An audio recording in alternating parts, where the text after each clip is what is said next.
আসসালামু আলাইকুম বন্ধুরা, স্বাগত জানাচ্ছি আমার আজকের ভিডিওতে।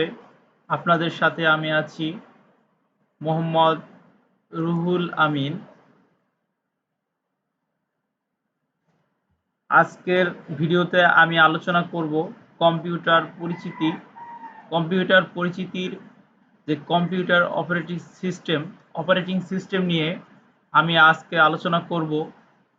প্রিয় বন্ধুরা, আপনাদেরকে আমি পূর্বে জানিয়েছিলাম যে কম্পিউটার নিয়ে আমি ধারাবাহিকভাবে ভিডিওগুলো তৈরি করব আপনাদের সকলে যেন, যারা আহ, কাজের কারণে সময় পান না কম্পিউটার শেখার জন্য, তাদের একটু হলেও যেন উপকার হয়। সেই থেকে আমি আজকে শুরু করতে যাচ্ছি। আল্লাহর রহমতে ধারাবাহিকভাবে ভিডিওগুলো পাবেন। প্রাথমিক বেসিক থেকে আমি শুরু করতে যাচ্ছি। যারা একেবারে এখনো কম্পিউটার সম্পর্কে কোনো ধারণা নেই, তারা এখান থেকে শুরু করতে পারবেন। আচ্ছা, আমরা জানবো যে কম্পিউটারের সিস্টেম।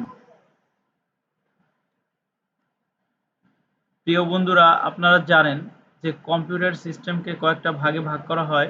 যেমন সিস্টেম হলো কতগুলো ইন্টিগ্রেটেড উপাদান সম্মিলিত প্রায়শ কিছু ধারণার উদ্দেশ্যে সাধনের জন্য কাজ করে। কম্পিউটার সিস্টেমের উপাদানগুলো হলো হার্ডওয়্যার, সফটওয়্যার, হিউম্যানওয়্যার বা ব্যবহারকারী। অর্থাৎ আমরা যে কম্পিউটারগুলো ব্যবহার করছি আমরা হচ্ছি হিউম্যান ওয়্যার। তারপর দেখেন ৪ নম্বর আছে ডেটা বা ইনফরমেশন। এবং হার্ডওয়্যার কি দেখেন, কম্পিউটারের বাহ্যিক আকৃতি সম্পূর্ণ সকল যন্ত্রাংশ ও ডিভাইস সমূহের কে আমরা কি বলতে পারি, হার্ডওয়্যার বলি। কম্পিউটার হার্ডওয়্যারকে প্রাথমিকভাবে ৩ ভাগে ভাগ করা যায়।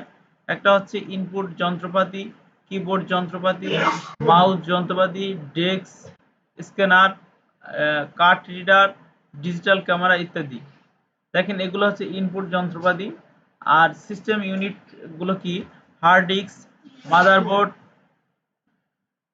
এজিপি কার্ড ইত্যাদি। আউটপুট যন্ত্রপাতিগুলো কি একটু দেখেন সবাই, মনিটর, প্রিন্টার, ডেস্ক এবং স্পিকার ইত্যাদি। আচ্ছা, আমরা সাধারণত কম্পিউটার যে সিস্টেমগুলো সাধারণত এগুলো জানলাম। এরপরে যদি আমরা যাই, দেখেন সফটওয়্যার সম্পর্কে একটু ধারণা নেই।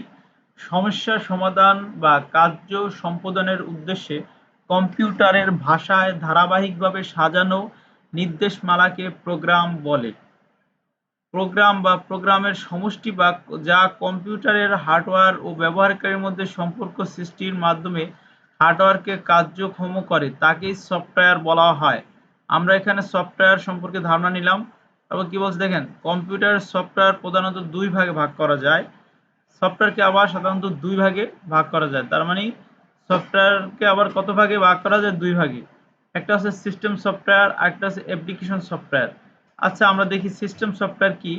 সিস্টেম সফটওয়্যার কম্পিউটারের বিভিন্ন ইউনিটের মধ্যে কাজের সমন্বয় রক্ষা করে ও ব্যবহারিক প্রোগ্রাম নির্বাহের জন্যে কম্পিউটারকে সার্থকভাবে দেখেন কি করে, সামর্থ্যকে, কম্পিউটার যে সামর্থ্য আছে মানে করার যে ক্ষমতা আছে তাকে কি করে সার্থকভাবে নিয়োজিত রাখে, সেটা হচ্ছে সিস্টেম সফটওয়্যার।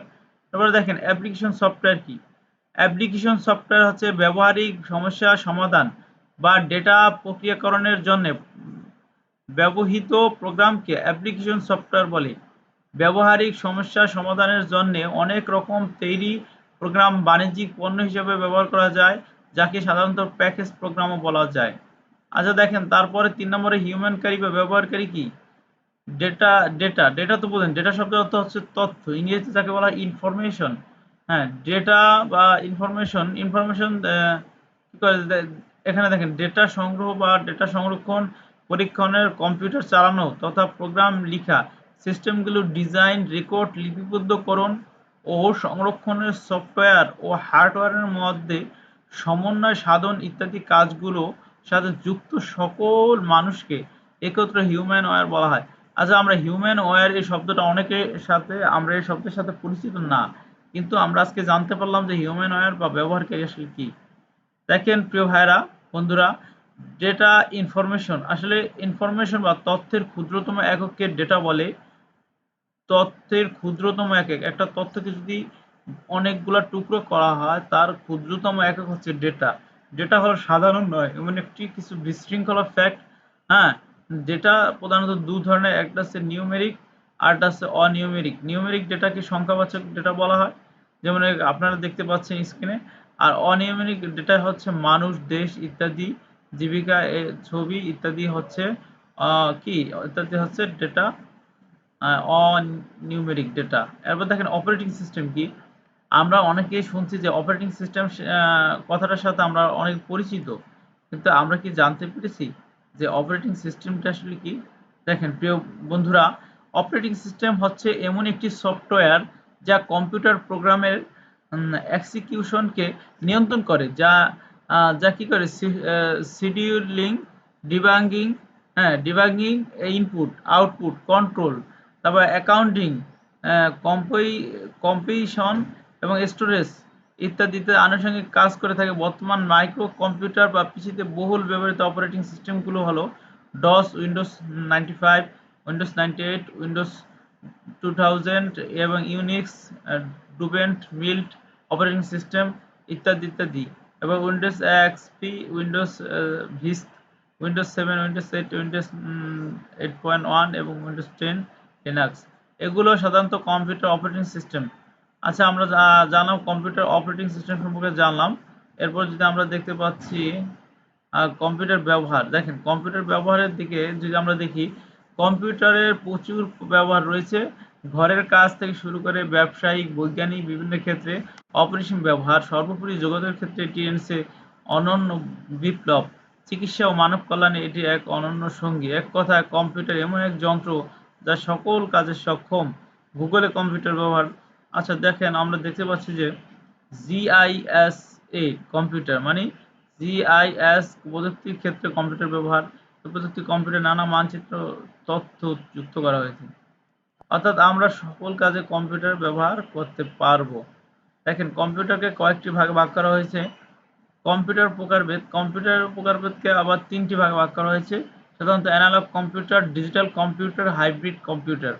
প্রিয় বন্ধুরা, আকার, সামর্থ্য ও দাম ব্যবহারের ক্ষেত্রে ভিত্তিতে ডিজিটাল কম্পিউটারকে আবার চার ভাগে ভাগ করা হয়েছে, আবার ডিজিটাল কম্পিউটারকে আবার চারটি ভাগে ভাগ করা হয়েছে। আমরা দেখতে পাচ্ছি যে ডিজিটাল কম্পিউটারকে আবার কয়টি ভাগে ভাগ করা হয়েছে? চারটি ভাগে ভাগ করা হয়েছে। তা কি কি? Micro computer, mini computer, main frame computer, super computer. আমরা সকলে কম বেশি এ সম্পর্কে ধারণা আছে। তারপর আমি প্রাথমিক যেহেতু বেসিক থেকে শুরু করলাম। মাইক্রো কম্পিউটারকে আবার দুভাগে ভাগ করা হচ্ছে, একটা হচ্ছে ডেস্কটপ, একটা হচ্ছে ল্যাপটপ। অর্থাৎ আমরা যেগুলো ব্যবহার করি, হয়তো কারো ডেস্কটপ হয়তো বা ল্যাপটপ, এগুলো মাইক্রোর মধ্যে অন্তর্ভুক্ত। নিচে কম্পিউটার পূর্ণাঙ্গ শ্রেণীবিভাগ দেখানো হলো। অ্যানালগ কম্পিউটার কি, ডিজিটাল কম্পিউটার কি, হাইব্রিড কম্পিউটার কি, মেইন ফ্রেম কম্পিউটার কি, মিনি কম্পিউটার কি, এবং মাইক্রো কম্পিউটার কি, সুপার কম্পিউটার কি, এবং ট্যাবলেট কম্পিউটার। আচ্ছা দেখুন, সুপার কম্পিউটার সম্পর্কে একটু ধারণা নিই। অত্যন্ত শক্তিশালী ও দ্রুতগতি সম্পন্ন কম্পিউটারকে সুপার কম্পিউটার বলে। এই কম্পিউটার গতি প্রায় প্রতি সেকেন্ডে 1 বিলিয়ন ক্যারেক্টার। ঠিক আছে, ক্যারেক্টার দেখেন যে কত দ্রুতগতি সম্পন্ন। কোনো দেশের আদমশুমারি মতো বিশাল তথ্য ব্যবস্থাপনা করার মতো স্মৃতি ভান্ডার বিশিষ্ট কম্পিউটার হচ্ছে সুপার কম্পিউটার। কফি ওয়ান, সুপার এক্সআইআই এ ধরনের কম্পিউটারগুলো। আচ্ছা দেখতে পাচ্ছেন কম্পিউটার পরিচিতি সম্পর্কে আমাদের চলে গেল। এরপর হচ্ছে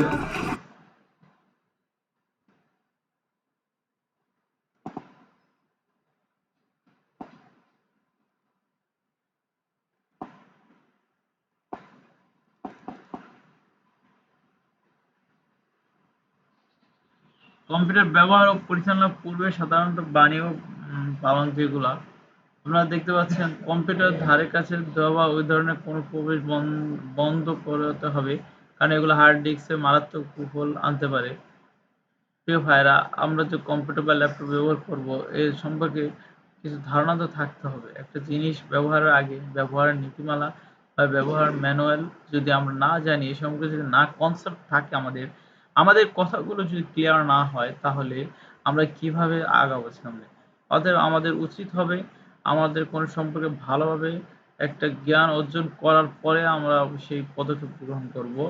প্রিয় ভাইরা, আশা করি যতটুকু আজকে শুনলেন মনোযোগ সহকারে শুনবেন এবং আমার চ্যানেলকে সাবস্ক্রাইব করবেন, এবং বেল আইকন বাজিয়ে সাবস্ক্রাইব, শেয়ার, লাইক, কমেন্ট করে আমার সাথে থাকবেন। যে যেখানেই থাকবেন ভালো থাকবেন। আসসালামু আলাইকুম।